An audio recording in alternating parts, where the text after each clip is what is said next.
Good day, fellas, and thank you for tuning in. This is T4 Madden Chalk Talk. And you are live with Berm Star. Today, we are adding 2 more empty formations to our Dallas Cowboys scheme. Empty Cowboy and Empty Trio have a diverse set of plays to attack all areas of the defense. Take a moment to sub and turn on notifications so you don't miss anything. Hit that thumb and drop a note after. Tell us what you think. Alright, so this update for the Cowboys offense is going to feature 2 empty formations. We're going to be looking at Empty Trio and Empty Cowboy. And a lot of the concepts in each are similar. So you see curl flats. And if you watch the trips tight end offset video, you know I like this sort of thing against zone, and you don't need to make any adjustments. You just snap it and go. You're typically going to have a user right there where Blake Jarwin is, the tight end, so you're really reading the sidelines more often than not when you snap this. I won't use it a whole lot. I like Trips tight end one a little bit more, but I will use it every now and again to throw my opponent off, because you're going to see we're using a lot of crossing concepts and things along those lines that once our opponent gets used to trying to defend those things, throw a few curl flats out there and it's not going to be easy for him to defend. Now, you see it here against man, I was under pressure, but if you snap it in as man, you typically want to look for one of those guys on their break. You want to snap it, you want to no pass, and you want to possession catch it. But if I know it's man, I'm not going to run this. But every now and again, you'll snap it and you were wrong. It is man. So you got to know how to either get that ball out or throw it away. If you see a lane, if your quarterback, of course, you can scramble. So shallow cross, double pivot. I'm going to show you something interesting with those two. They're really the same play. So you don't need to take up an audible for each of them. But I'll show you that in a minute. I love flood switch. We'll get to that as well. Let's go take a look. See, so this, when you have 2 drags underneath with a dig coming over the top of them, you're going to get something open. Those two are great together. And then having that skinny post from Coop is amazing, because I mean it's gonna split cover 2 safeties. It's gonna be cover zeros and things along those lines. We have time against the cover zero, of course. So you're always gonna have one of these drags or the dig open, man, zone, and of course I went and threw an interception, but that's okay. So you're always gonna have one of these drags open, man and zone. It doesn't even matter, because drags will be the man and zone, and of course that dig is as well. So you just want to take your time and make your read. You can literally run this if you don't know what the defense is. You can just run this, wait for somebody to come open and hit the open player, and just take your time. And if you got heat coming, throw the ball away, scramble up the middle if you can. Don't get flustered and throw an interception. See, so this is always a great option as well, of course.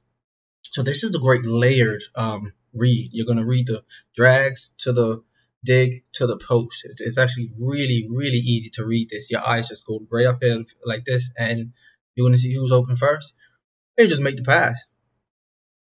See, so double pivot, you'll see. Double pivot's great because it's the exact same thing in the sense that you're going to have that deep dig, you're going to have the deep post. The 2 whips do the same thing as 2 drags, where they're going to beat man, they're going to beat zone. Depending on who you're facing, one might be better than the other. We might just want to mix it up to mix it up. But I would rather just keep the keep shallow cross in the game and put out a whip or 2 using hot routes, as opposed to actually keeping both of these in my audibles, because other than that, they're the same thing, and it's two simple hot routes. Doesn't matter. The comeback is a good read late, by the way. And the comeback is really your late read. See how I just put Coop on a slant? Because when there's a single high safety, Coop isn't a read at all. So you're either going to take him off his route, or you're going to know that you're reading the drags, the dig, and the comeback. Not so much this post that is smoking. See, if you see 2 safeties or no safeties, then Coop's absolutely an option. But if you see single high, that single post is not the move. Can you squeeze it in here and there? Absolutely. Am I recommending you try it? Absolutely not. Now this one is a great play. We just make a couple little adjustments. So you can run it like this, but I prefer to just make it a proper flood concept. Put Gallup on a flat, put Lamb on fade, and run it like that. you're gonna see that deep out to Blake Jarwin. And Blake Jarwin, if you guys want to look at his numbers, he's not in the top half of tight ends in the league. He's not a bad tight end, but we're not talking Kerry Kittle. We're not talking George Kittle. I always say Kerry Kittle, man. I'm old, showing my age. But we're not talking George Kittle. We're not talking Travis Kelce, none of them guys. We're talking about Blake Jarwin. And then, of course, on the left-hand side of the field, you got a whip. Oh, by the way, that's why I use the fade. Because if you get pressed or if you see a cloud, there's a good chance you can beat it deep. And the left-hand side of the field, that whip is going to do good against man. It's going to do good against zone, as is Amari Cooper's route dig. I like those digs with the 2 breaks. Those do very, very well. Look, there's Blake Jarwin open again, but we go ahead and hit Coop. So this flood concept is so well spaced. You're going to read your high-low on the right side of the field, and then you're going to have Coop coming in, breaking just about the same time as Jarwin. So if you can see, you'll usually see before Jarwin breaks whether or not you're going to have a chance to throw that. And then you'll be able to look over to the left-hand side to look for Amari if need be. Jarwin's open there. Inaccurate, but he managed to come back to the ball. So yeah, guys, this is a really great concept, really simple concept. It's just a flood with a backside dig, and the depth that out route gets is really what makes this nice. And it finds a spot against zone, it beats man. So if you have time to throw it, it really is something that can put users in a bind, especially if you're using shallow cross a lot. Because when you're using shallow cross a lot, users are going to be looking down here at these digs, right? So now we're coming away from the middle of the field. So don't get it twisted. You can run the empty sets in the Cowboys. You can run the empty sets all day long. They have some really good empty sets, especially now that they added empty tray stack to it.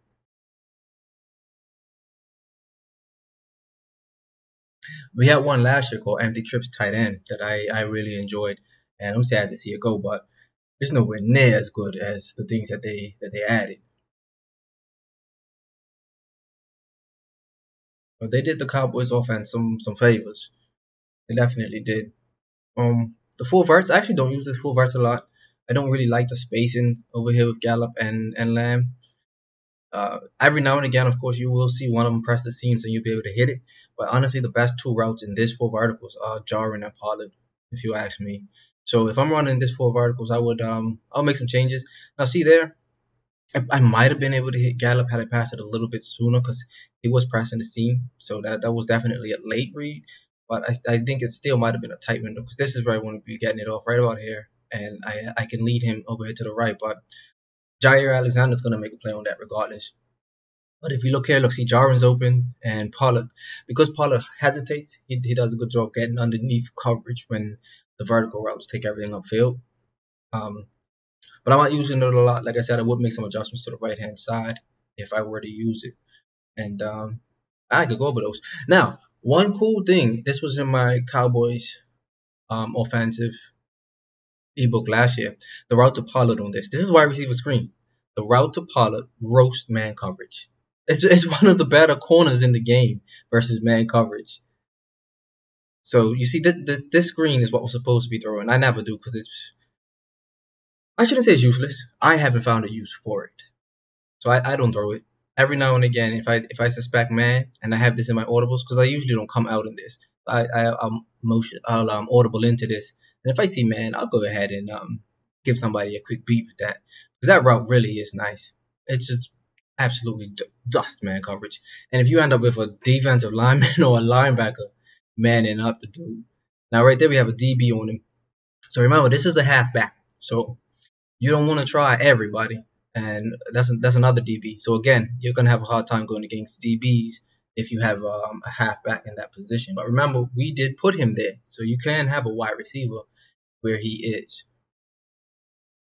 Now taking a look at empty Cowboy, we'll go ahead and do the same thing and just put a halfback in. And that's just so that you can audible to 11 personnel. You can keep it the way it is if you want to. Really neither here nor there. So again, looking at the curls, we're not gonna beat this one over the head. We literally just went over this in the the other formation. But you're just going to be looking to see who's open first. A gets open a lot. The flats were open there as well. So you're looking to throw that against zone. You're looking to mix it in a little bit. You're not looking to use it a lot. And you're definitely not looking to use it against man. Although right here, it is man. And you just low ball, possession catch if you go against man coverage. And if you're interested in using it against man, then I would just put jarring on a slant probably. And maybe put the flats on whips. The curls aren't horrible. So yeah, make them whip curls. That could work. You could even put those flats on our routes. I love this play, let me tell you. So one thing I would do is put Pollard and Gallup both on flats, and then they're just gonna clear out any flat zones. You see how they get followed and how wide open your digs are. So that's really good for that. And the corner route to Blake is just it's one of those nice fast breaking ones. That's always going to be an option. But these guys, when they carry that coverage with them, you'll always find a pocket for those digs. And of course, those digs are going to beat man as well. So great options right there. And if you see man, maybe two whips. I actually haven't tried that. That's just a random thing I'm trying right now. It got a little bit jumbled up on the right side of the field, so I would do something different there. But anyway, back to what I am doing with it. So I would do the two flats, or I would turn the right side into a flood. So I would put Lamb on a fade, followed on a flat, just like you saw me do in the last play. But I'm going to change to the left side, and I'll show you what I end up doing. See, so you see Blake Jarwin, again, Blake Jarwin, not George Kittle, not Travis Kelce. He is smoking defenses, though. That really beats man coverage nicely. So there's our flood again. Now on the left-hand side, you could put Gallup on a drag. I don't like the drag as much because it doesn't really clear anything for Coop. He gets out so fast that Coop can get mugged and then the user could cover the drag. So I prefer to put Gallup on a hitch and then smart route Cooper so there's a little bit more space there. And then the right hand side I put my flood. And I actually really like this setup. I like this setup a lot.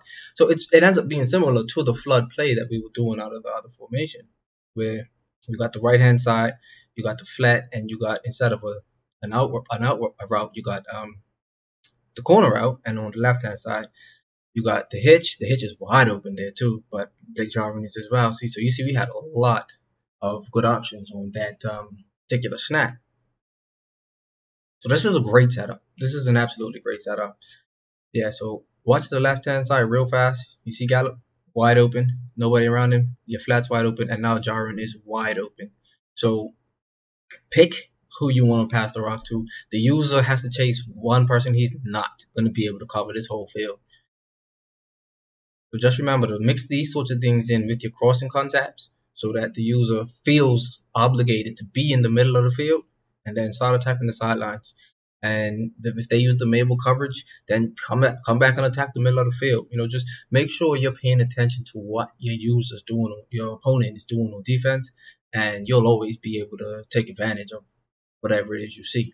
But if you don't pay attention and you're caught with your pants down, and I mean, there's no offense that you're going to be able to run without at least paying attention to what your opponent's doing. You know what I mean? So let's make sure we're paying attention. Now, there's a lot of things going on in here that we want to go ahead and check out. It's actually this is a really nice formation. So this is one of the plays that I actually use some motion with. I put Lamb on a drag, and again, you see the two drags under the dig. I love that. But the thing about this is that my favorite route in the game is that deep out. Deep outs are my favorite route in the game. So that's going to be my first read, and he gets open against everything by the cloud flat, right? Now, I'm looking at this because I want to see how I get a Mario off of the orange axe. So I don't want him abusing people over here because his abilities are lit up. So we gotta not throw the ball to him 3 times in a row. So we'll do that. So you see the drag is actually the read here. Alright, so that's one. But yeah, so you have the two drags that you're going to read. Gallup does a great job getting open against a lot of coverages on that seam. You'll see. I think he gets open right here. I don't see it, but he gets wide open. Yeah, look at that. Look at that. That's almost a touchdown. I threw it too late. He absolutely had a window to pass it to him early. That's 2. Let me just snap it real fast and get this third pass out of here. Hit the dig. Very nice. So yeah, so I mean, I'm reading Coop and Gallop, then my drags and Jarwin pretty much. So again, we're gonna drag Lamb, we'll motion him over, Gallop's open, Gallop's a touchdown. I didn't see Gallop, but you see, take this into practice, lab it up a little bit, get used to looking at that seam real fast before you come down to the drags. It doesn't take long to see if it's gonna be open. It really doesn't take long to see if it's gonna be open, and if it's not, then look, there's your out route wide open. Very nice. So these empty sets in the Cowboys, man, I mean, they're a lot of fun. And of course, if you got somebody who wants to start sending heat, because when you're using an empty set, you are going to get rushed against most people. Like I'm gonna rush the hell out of you if you're using an empty set against me. So you can start mixing in fast passes if you want, but at the end of the day, I just go to gun wing stack and then I hammer you over the head because I can block hell of of a lot better with the halfback in the backfield and the two tight ends. All hitch, you already know what it is. So that's a quick snap. Looking to see which hitch is open. That's another thing you can absolutely do against these blitzes.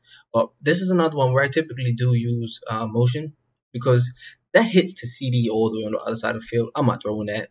So I'll put him on a slant and motion him. And it's just another thing that's a great quick read, can beat man. And what I find though is that that one right there, the Tony Pollard, tends to get open a lot when I motion Lamb over. So I will do it one more time, and I'm pretty sure I ended up hitting Pollard again. So it ends up being good. And the nice thing is Lamb draws attention. Like the user's going to be looking at him. So you tend to know where the user's eyes are going to be when you do that motion. Now you guys know I absolutely love taking advantage of that the post, the ass post, and the slot wheel doing the crossing thing. But I also put Y on a flat right next to this axe receiver. So when we have those routes that break inside, I talk about it all the time. When your outside receiver has one of those routes that the first stem breaks inside, like Amari's is, put a Y on a flat. If it's a cloud, it's a free 4 or 5 yards. Sometimes more. It is free. You put that guy on a flat, you just make the read, make sure he's actually going. The flat defender is actually going with X, and it's a free pass to the flats. Very, very easy. You have to take advantage of it. But B and RB, they clear out for A, put them on an out route, put them on a deep out, and it's easy yards. You guys have seen me do this in many offenses. It's a concept that I didn't come up with, but it's a concept that makes sense, and we gotta take advantage of it when we see it. And it's not always gonna be the S post and the wheel. I think there's a play in flip trips in spread where they have the wheel. I think it might be the verticals actually, where they have the wheel with a curl. Works just as good. So here you go, and you'll see that Amari's route actually does a great job. Again, similar to when we have our flood, Amari, the timing of that route, if you read the right hand side of the field and you don't feel comfortable throwing to Blake, then you just come on back. Look, I don't like how Blake looks. I hit Amari, right? So it isn't a flood because you don't have a low underneath Jared's route, but you have your out breaking route to the right side, and then you have your backside route coming behind it, which is great. And because of the spacing, I mean, you can't use both of them. It's absolutely impossible. So now we're gonna take a look at that flat against cover two because it actually really is a nice sneaky way to just grab some yards. So again, that in breaking stem, and you see why ends up wide open. But you also look, you're always gonna have this option on the right hand side of the field. Those guys are gonna carry those zones up the field. So that's like 10, 12 yards against cloud flats. 3 yards to Michael Gallup if you got to get it out fast. 3 yards. So you'll see when Coop breaks in, it leaves Gallup to run into the flat by himself because this defender is respecting Coop's route right now. And before Coop breaks to the inside, you got time. So I'll show that one more time, and we'll hop into empty tray stack.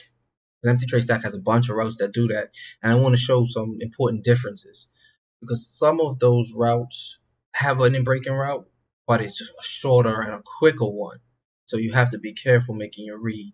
But like curl switch is great. Levels, the playout looks the same, but that's one of the quick ones. I think Z under is a good one, and no, bench corner is a good one. Let's see. There are two short ones in here. See, so this one absolutely money. The way Lamb's route breaks inside, cool. You can catch this and run up the sidelines if you got somebody fast enough. I mean, he gets a ton of space. Bench corner, yeah, bench corner is another good one because he breaks all the way inside, and again, you got a world of room, opportunity to run the ball. But now, if you take a look at the play levels, which is one of my favorite plays, Lamb's route does break inside, so this does still work. But if you don't make the read right, you see what happens? So we're gonna do it again. So you got to make sure you make the read fast enough and you pass away from the defender, or you can actually hold it because the cloud does carry upfield. But see, you pass it out quick enough, and you're gonna be able to get it. And Z under, so Z under is another one where it's not as deep or not as long breaking in route, but again, you can absolutely still throw it. So it's just about knowing what route you're using and how the DBs are going to react. So I would honestly say get this into practice. Whatever offense you're running, chances are you have one of those routes somewhere, and take advantage of it. Get yourself some free yards. I noticed that one place people are not afraid to use cover 2 so much is in the end zone because you're not going to get exposed in terms of the spots where cover 2 typically gets exposed. Deep middle, and then deep between the flats and the deep blues because you don't have the room to expose those. So people will use cover 2 because you can put out quick hard flats, cloud flats, whatever you want to do, and it's actually really good in the red zone. So this is a good way to go ahead and take advantage of people who are doing that and get some touchdowns. Thanks for rocking with the squad. Remember, real life comes first, but when you do pick up the sticks, give 'em hell.